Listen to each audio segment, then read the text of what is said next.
Does a stronger neck really protect you from concussions? Because if you've been told to train your neck and call it prevention, the truth is it's not that simple. Today, I'm going to kind of give you the real nuanced context behind neck strength and concussions, what matters, what doesn't, and what the latest science actually says. So I want to dive right into this head on, and let's start with the most quoted study. So it's a 2014 Colin study of 6,700 high school athletes. And the big quote, the big claim is that for every 1 pound increase in neck strength, concussion risk decreased by 5%. And that's been repeated and parroted everywhere. I've heard everyone quote this study.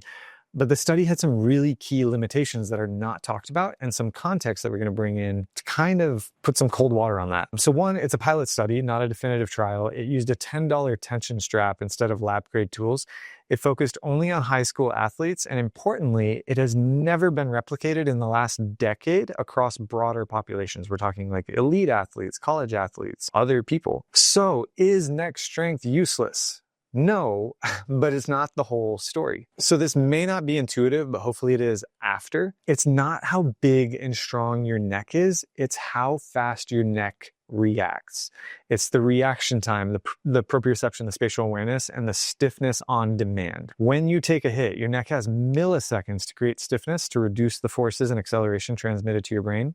And so if you can't activate quickly, strength doesn't matter. What I tell people, what I tell my athletes, what I tell my parents is you or your kid could have the world's strongest neck. But if your timing is slow or you're not ready for the hit, who the hell cares? That neck is still going to move. There's still going to be acceleration, deceleration, and you're still at risk of concussion. Acceleration, deceleration, brain shake at the right threshold, concussion. So let's not be all doomy and gloomy. Let's talk about what actually works. Based on a 2023, I believe it's going to say Eliason et al. Meta-analysis. It was published in the British Journal of Sports Medicine. It was used to inform the latest concussion consensus statement. What actually prevents and modifies concussion risk? One, we've got neuromuscular training warm-ups. So programs focused on posture, balance, reactive movement. This cut concussion rates by 60% in a group of rugby players that did this. Most of these people are also using dynamic strength work, including the neck, but this neuromuscular warm-up emphasized timing, control, coordination to get these athletes ready to go play. A really simple and shocking one would be mouthguards. So if you see guys like Matthew Tkachuk in the NHL hanging their mouthguard out the side, they might not be reducing their concussion risk, but we see that throwing mouthguards in and actually appropriately fitted and appropriately worn mouthguards can reduce concussion risk or concussion rates by 28% in ice hockey. So we don't have that in other sports, but we could assume that it probably helps in other sports as well. And then the big thing that's beyond the athlete, but more for the organization, the coaches, the staff, and kind of the higher ups would be rule enforcement and technique coaching and policies. So when we change the game and the way the game is played, without ruining the game, but when we change the game, we actually reduce opportunities for concussion. So policies like removing body checking in youth ice hockey or limiting full contact football practice, and then teaching these athletes how to hit to absorb it reduces risk. So when we actually look at this, disallowing body checking in child and adolescent ice hockey is associated with a 58% reduced concussion rate. So we actually reduce concussions by almost 60% when we disallow body checking in youth and adolescent hockey. And there's no unintended consequences associated with reduced body checking experience when they're younger and when they subsequently participate in older body checking leagues. We don't see that they're not as prepared for it. We don't see more injury rates. We just see that we had fewer years of them actually hitting their heads and having concussion opportunities. And they're still just as prepared to enter, midgets, bantam, things like that.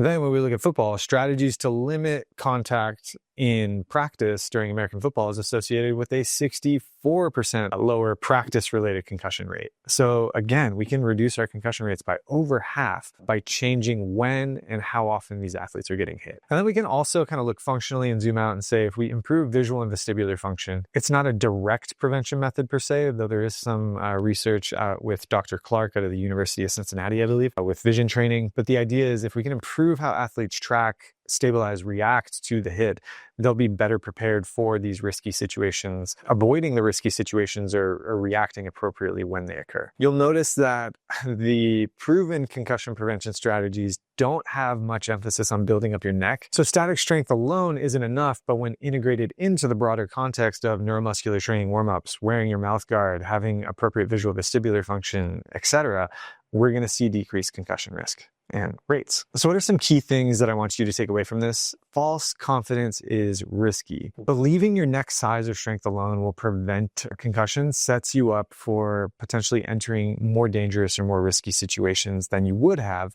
otherwise. And that false confidence isn't a good thing. Remember, it's not the strength of your neck, it's how fast and how appropriately you can use that strength to create stiffness. And so on that note, remember that your coordination, your spatial awareness, your reaction time, sort of the athleticism matters more than the brute force. It's not how much strength you have, it is how quickly you can use it and at the right time. And then there's sort of another background piece here, and that's the sex differences matter between athletes. So research shows that compared to males, females tend to have lower neck strength and different head-neck activation timing, which means the prevention strategies must be tailored to male versus female, not just one size fits all, get a bigger, stronger neck. So if you're serious about preventing concussions or recovering fully, here's what to focus on. So train your neck. Yes, you want a strong neck. You don't want a pencil neck, but you also want to make sure that you have reactive, sport-specific, dynamic function, strength, coordination out of your neck. Consider integrating neuromuscular warm-ups, neuromuscular training programs into your pre-practice, pre-game schedules. Find a provider who can incorporate visual and vestibular training to sharpen reaction time, spatial awareness, improve your sport-specific skills, and don't go at it alone. Use a system that integrates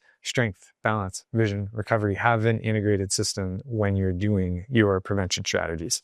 So that's exactly what I help folks with here in my practice. If you want a plan that's built on evidence and tailored to you, go ahead and click the link in the description. We can connect, we can chat. If this helped you rethink the neck strength myth, like, comment, subscribe, hit the bell, do all the YouTube things. It's free for you. It helps me. I'm super grateful. I try to drop videos every week to help you recover smarter and perform better.